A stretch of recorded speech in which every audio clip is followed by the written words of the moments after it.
हैं आप लोग। आई होप कि आप लोग काफ़ी अच्छे होंगे। कॉमर्स की पाठशाला में मैं आपका स्वागत करता हूं। बीच में 2-3 दिन में वीडियो नहीं बना पाया, उसके लिए I am very sorry. Due to some work मैं नहीं बना पा रहा था, बट हाँ, कोशिश करूंगा कि आज ज़्यादा से ज़्यादा मैं वीडियोस अपलोड कर सकूं। और आने वाले समय में जो कि एग्ज़ाम्स भी होने वाले हैं 4 अगस्त से, सो उसके लिए भी थोड़ी सी प्रिपरेशन आपके लिए मैं करा दूं ताकि आपके एग्जामिनेशन अच्छे तरीके से जाएँ, राइट। तो उसके लिए आपको क्या करना है, आपको हमारे चैनल को सब्सक्राइब कर लेना है ताकि किसी भी तरह की वीडियो जब मैं सेकेंड ईयर से रिलेटेड अपलोड करूँ तो उसकी नोटिफिकेशन आपको मिल जाए। ठीक है। तो और मैं कहना चाहूँगा कि अगर आप हमारे जो प्राइवेट क्लासेस हैं, अगर आप उसको ज्वाइन करना चाहते हैं तो आप मुझे कमेंट सेक्शन में या फिर हमें व्हाट्सएप कर सकते हैं, जहाँ पे मैं एक बैच तैयार कर सकूँ, जहाँ पे मैं प्राइवेट क्लासेस को करवाना स्टार्ट कर पाऊँ। ठीक है। तो आप अगर इंटरेस्टेड हैं इस बारे में तो आप मुझसे बात कर सकते हैं। मैं डेफिनेटली वहाँ पे आपको डिटेल्स शेयर कर दूँगा अपने व्हाट्सएप पे, राइट। व्हाट्सएप का जो नंबर है वो आपको स्क्रीन पे भी दिख रहा होगा अभी, है ना। तो आइए फिर लेक्चर स्टार्ट करते हैं। और आज का जो हमारा टॉपिक होने वाला है वो होने वाला है describe the small and large group perspective of an organisation with suitable examples, है ना। तो यहाँ पे देखो, किसी एक ऑर्गेनाइजेशन की बात आप कर लो, वहाँ पे बहुत तरह के ग्रुप्स होते हैं, है ना। कोई स्मॉल ग्रुप होता है तो कोई लार्ज ग्रुप होता है, तो उनका क्या पर्सपेक्टिव है, किस तरीके से वो काम करते हैं या काम करना चाहते हैं, इस बारे में हमारा ये पूरा का पूरा लेक्चर होने वाला है, राइट। तो आइए फिर स्टार्ट करते हैं। Small and large group perspective. So an organization makes continuous effort to create synergy in the group or team in order to make the team more productive and more effective. तो देखो, किसी भी team को effective और productive बनाने के लिए एक ऑर्गेनाइजेशन जो है बहुत सारे कॉन्टिन्यूस एफर्ट लेती रहती है, कॉन्टिन्यूस जो है वो उस पर मेहनत करती रहती है कि किस तरीके से हम अपने ग्रुप्स को, अपने टीम्स को बेहतर बना सकें, ताकि वो जो है बहुत ही प्रोडक्टिव और बहुत ही इफेक्टिव वे में काम को कर सकें, है ना। तो ऐसे कौन कौन सी चीज़ें हैं, some of the important measures those OB suggest at group level interventions are. तो देखो, इससे फ़र्क नहीं पड़ता कि ग्रुप स्मॉल है या फिर लार्ज है। आपको क्या करना है, अगर आप ऑर्गेनाइजेशन में वर्क कर रहे हो, अगर आप एक ऑर्गेनाइजेशन को चला रहे हो, तो इट इज़ वेरी इंपॉर्टेंट कि आप कॉन्टिन्यूस एफर्ट देते रहो, कॉन्टिन्यूस चीज़ें करते रहो, ताकि आपके जो ग्रुप्स है, जो आपके टीम्स है, वो अच्छे तरीके से काम कर सके। तो ऐसी कौन कौन सी चीज़ें हैं जो आप कर सकते हो to make your group become more productive and more effective, ये हमारे पॉइंट्स यहाँ पे दिए हुए हैं। सबसे पहला है ग्रुप फॉर्मेशन एंड स्ट्रक्चर। ठीक है ना। तो सबसे पहले तो आपको ग्रुप क्रिएट करना पड़ेगा और उसका फिर स्ट्रक्चर एक तैयार करना होगा। आइए देख लेते हैं। Group explains the situation where 2 or more individuals are interacting and interdependent, है ना। इस चीज़ को समझने की जरूरत है कि ग्रुप जो है उसका मतलब होता है कि एक सिचुएशन जहाँ पे 2 या 2 से अधिक व्यक्ति आपस में इंटरैक्ट कर रहे हैं और साथ ही साथ एक दूसरे के ऊपर डिपेंडेंट भी हैं। ऐसा नहीं है कि एक ग्रुप में 2 लोग हैं, दोनों अपने अपने काम किए जा रहे हैं, ऐसा नहीं होता, है ना। ग्रुप का मतलब होता है कि जो अंदर में लोग होंगे, जो भी ग्रुप के अंदर में जो भी लोग होंगे, वो आपस में इंटरडिपेंडेंट होकर और एक दूसरे से इंटरैक्ट करते हुए अपने काम को करेंगे। Who have come together to achieve particular objective, जो कि साथ में मिलकर के काम कर रहे हैं ताकि उनका जो पर्टिकुलर ऑब्जेक्टिव है, जो उनका विशेष एक तरह का उद्देश्य है, उसकी वो प्राप्ति कर सकें। It deals with issues like how groups are formed, how groups develop, when groups become more effective, what are the undercurrents of group dynamics and how group decisions are taken, है ना। तो ये कौन कौन सी चीज़ों के लेकर के काम करता है। देखो, ये इन सारी चीज़ों जो मैंने अभी आपको बताई हैं कि किस तरीके से ग्रुप को डेवलप किया जाता है, किस तरीके से ग्रुप को इफेक्टिव बनाया जा सकता है, इन सारे टॉपिक्स के ऊपर जो है ये लोग जो है साथ में मिलकर के काम करते हैं, राइट। अगला हमारा पॉइंट है communication. Communication deals with transference and understanding of meaning, है ना। कम्युनिकेशन का मतलब होता है कि जो भी ट्रांजैक्शंस हो रहे हैं, बातों का जो ट्रांजेक्शन हो रहा है एक से लेकर के दूसरे जगह तक जो जा रहा है, वो मीनिंगफुल हो, है ना। Communication deals with the transference of understanding of meaning. जो भी आपको समझ में आ रहा है, जो भी चीज़ें, जो भी आउटकम आपके पास निकल करके आया है, आप उसको कम्युनिकेट कर रहे हो अपने पार्टनर के साथ, अपने ग्रुप मेंबर के साथ, है ना, ताकि उनको भी वही सारी चीज़ें समझ में आ रही है और वो भी अपने तरफ से एफर्ट लगा करके आप कंपनी को एक अच्छे मुकाम पे लेकर के जाने की कोशिश कर रहा है।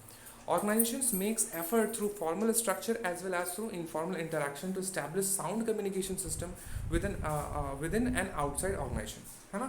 तो जो ऑर्गेनाइजेशन होता है वो लगातार एफर्ट लगाता रहता है कि किस तरीके से जो उनका फॉर्मल स्ट्रक्चर है या फिर जो इनफॉर्मल स्ट्रक्चर है वो कुछ इस तरीके से काम करे कि वो जो है जो ऑर्गेनाइजेशन है उसके अंदर और उसके बाहर, है ना, कम्युनिकेट बहुत अच्छे तरीके से कर पाए। कम्युनिकेशन बहुत ज़्यादा ज़रूरी है, राइट। तो एक अच्छा साउंड कम्युनिकेशन सिस्टम आपको क्रिएट करना पड़ेगा within the organisation and as well as outside of the organisation, है ना। आपको कंपनी के अंदर भी वो सारी चीज़ें करने की ज़रूरत होती हैं, और साथ ही साथ कंपनी के बाहर भी आपको एक साउंड कम्युनिकेशन सिस्टम तैयार करने की ज़रूरत होती है, जहाँ पे आप जो है इनफॉर्मल इंटरेक्शन भी कर सकें, right.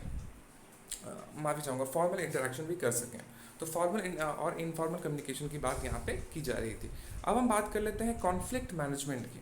Okay, so conflict is a process that begins with one party perceives that another party has negative affected, है ना। तो conflict एक process है जहाँ पे एक व्यक्ति को लगता है कि दूसरा व्यक्ति जो है बहुत ज़्यादा नेगेटिव हो रहा है, या फिर उसको चीज़ों को लेकर के नेगेटिव सोच रहा है या नेगेटिव कर रहा है, इस तरह की चीज़ें, और is about to negatively affect something that the first party cares about, है ना। यहाँ पे क्या होता है कि एक व्यक्ति जिस चीज़ के बारे में बहुत ज़्यादा केयरफुल होता है, बहुत ज़्यादा केयर करता है, बहुत ज़्यादा तवज्जो देता है, उस चीज़ के ऊपर जो दूसरी पार्टी है वो मे भी उसके पर्सनल स्वार्थ या फिर कुछ भी चीज़ें हो सकती हैं, उसके वजह से वो जो है उस चीज़ के ऊपर ध्यान नहीं देता, या उसकी तरह वो केयरिंग नहीं है उस चीज़ को लेकर के, उसको ज़्यादा फर्क नहीं पड़ता कि वो क्या कर रहा है। तो यहाँ पे दिक्कत होती है ना। तो conflict management between the groups is very important. Groups के बीच में कॉन्फ्लिक्ट पहला तो होना ही नहीं चाहिए, और अगर किसी भी तरह कॉन्फ्लिक्ट होता भी है तो उसको मैनेज करना काफ़ी ज़्यादा ज़रूरी है।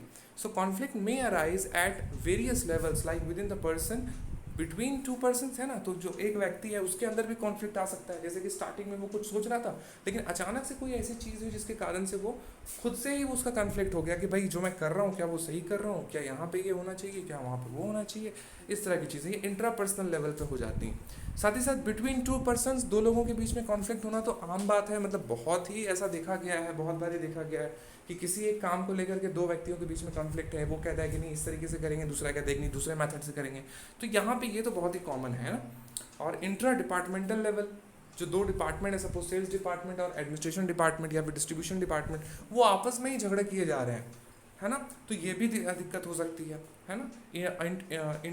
इंट्रा डिपार्टमेंटल या फिर इंटर डिपार्टमेंटल, मतलब एक डिपार्टमेंट के अंदर कोई झमेले हैं या फिर दो डिपार्टमेंट के बीच में आपस में झमेले हैं। अगर डिपार्टमेंट के अंदर मतलब विद इन वन डिपार्टमेंट अगर होगा तो उसको इंटर डिपार्टमेंटल बोलेंगे, और अगर बिटवीन टू और मोर डिपार्टमेंट्स के बीच में होगा तो फिर उसको इंटर डिपार्टमेंटल लेवल पे बोलेंगे, है ना। तो ये कॉन्फ्लिक्ट चीज़ें जो है इन सारी चीज़ों के बीच में होती हैं, इंटर ऑर्गेनाइजेशन लेवल पे भी होती हैं, है ना। तो बहुत जगह पे, बहुत सारे सिचुएशंस पे, बहुत सारे डोमेन्स पे जो है कॉन्फ्लिक्ट जो है होता है। So conflict is not necessarily bad. Conflict होना हमेशा गलत नहीं होता, क्योंकि समटाइम्स इससे जो आउटकम निकल के आता है वो समटाइम्स बेहतर होता है ना। As it promotes difference of opinion.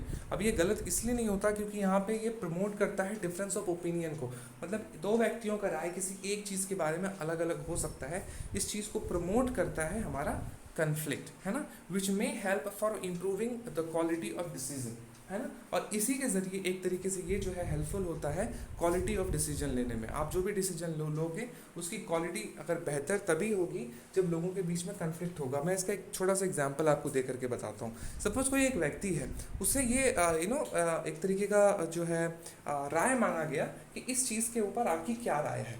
तो उसने जो उसका पर्सपेक्टिव था वो उसने रखा, है ना, जो उसकी सोच थी वो उसने बताई कंपनी को, ठीक है मेरा ये राय है कि इस प्रोडक्ट को अगर आप लॉन्च करेंगे तो आपके लिए काफ़ी ज़्यादा बेनिफिशियल होगा।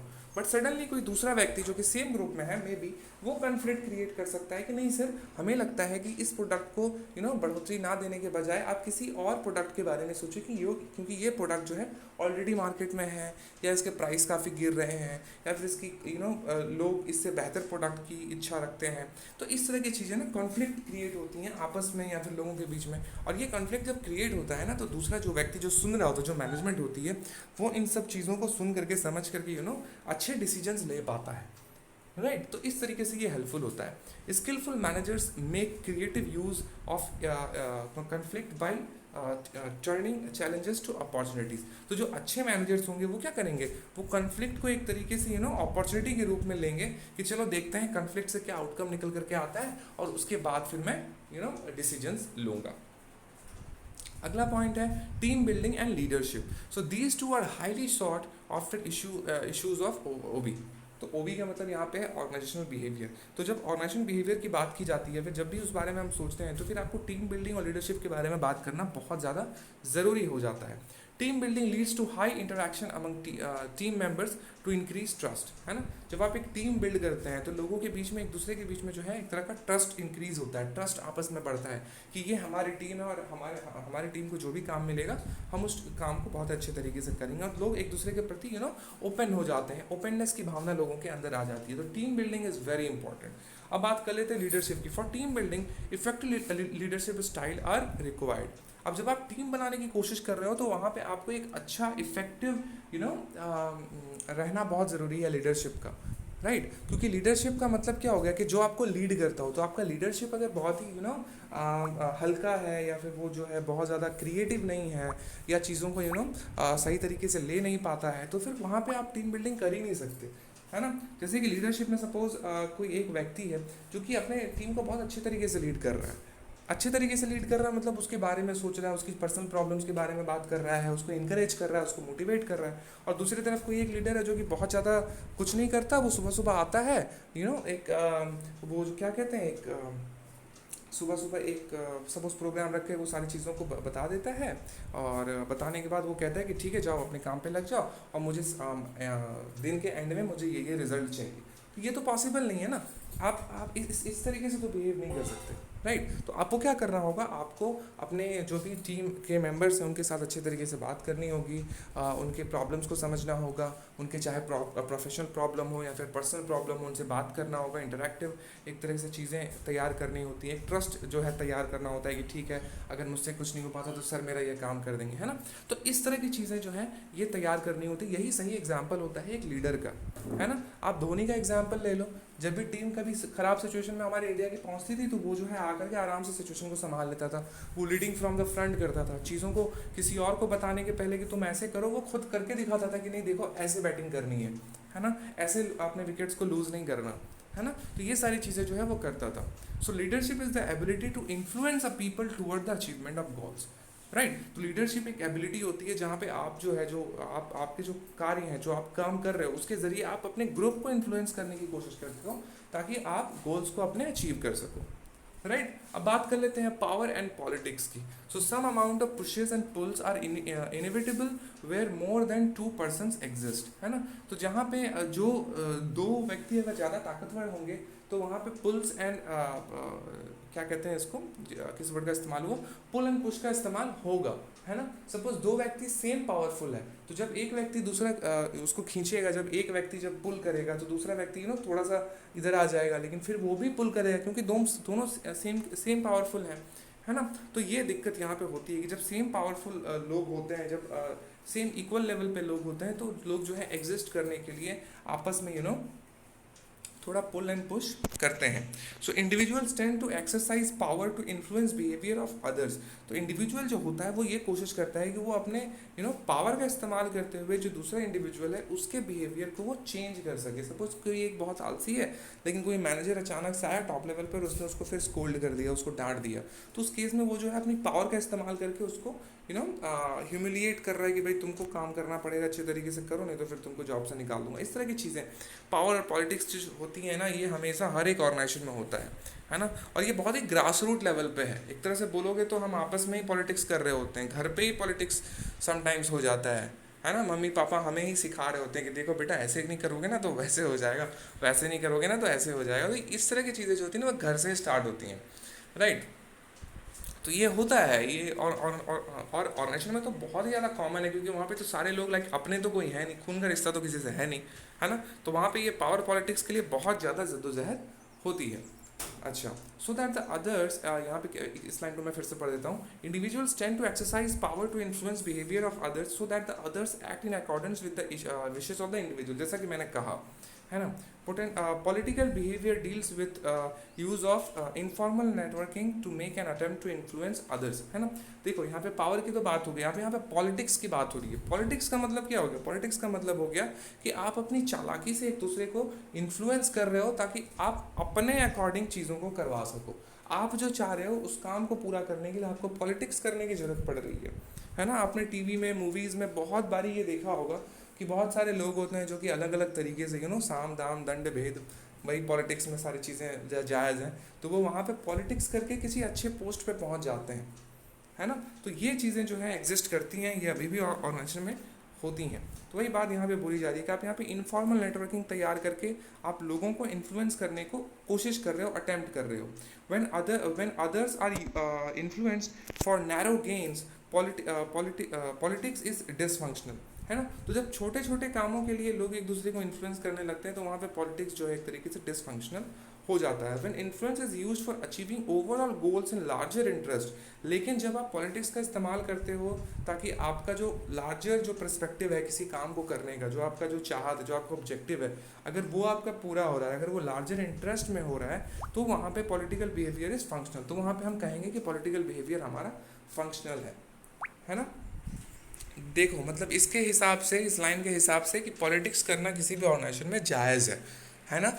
अगर आपका पॉलिटिक्स करने से आपके बिजनेस को फ़ायदा हो रहा है, अगर आपके ऑर्गेनाइजेशन बहुत ही अच्छे तरीके से काम कर रहा है, एक लार्जर पर्सपेक्टिव को वो कवर कर पा रहा है, हर एक व्यक्ति के बारे में वो बात कर पा रहा है ना, तो उस केस में जो पॉलिटिकल बिहेवियर होगा उसको हम फंक्शनल बोलेंगे, मतलब वो ठीक तरीके से काम कर रहा है। लेकिन जब लोग आपस में ही पॉलिटिक्स को लेकर के, आई मीन चीज़ों को लेकर के पॉलिटिक्स करने लगते हैं, तो फिर हम उसको डिसफंक्शनल कहेंगे।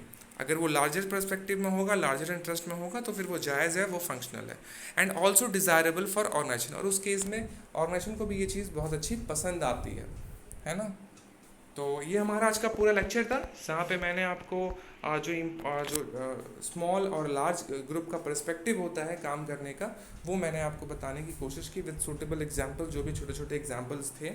और आई होप कि आपको ये वीडियो काफ़ी पसंद आया होगा। प्लीज़ पसंद आया तो लाइक कर देना और कमेंट करके बताना अगर किसी भी तरह का कोई टॉपिक आपको पसंद नहीं आया या फिर आपको लगता है कि और इम्प्रूवमेंट की ज़रूरत है, तो भी आप मुझे कमेंट सेक्शन में लिख करके बताओ। साथ ही साथ शेयर करना मत भूलना, अपने दोस्तों बंधुओं के साथ इसको शेयर कर दो ताकि वो भी जो है एग्जामिनेशन की प्रिपरेशन अच्छे तरीके से कर सकें। और साथ ही साथ डेट्स अनाउंस हो गए हैं, उसको लेकर के मैं एक वीडियो बनाऊंगा जहाँ पे मैं आपको डेट सारे बता दूंगा एमकॉम सेकेंड ईयर के, और साथ ही साथ टिप्स एंड ट्रिक्स भी मैं आपको बता दूंगा कि किस तरीके से आप एग्जामिनेशन में अच्छे मार्क्स स्कोर कर सकते हैं। राइट, तो मिलते हैं अगले वीडियो में। आप हमारे टेलीग्राम चैनल को ज्वाइन कर लीजिए, आप हमारे व्हाट्सएप ग्रुप को ज्वाइन कर लीजिए, जहाँ पे आपको जो भी आपकी क्वेरी होगी उसके उसके सवालों के जवाब को दिया जाएगा। ठीक है, तो मिलते हैं अगले वीडियो में, अपना ख्याल रखो, बाय बाय, थैंक यू।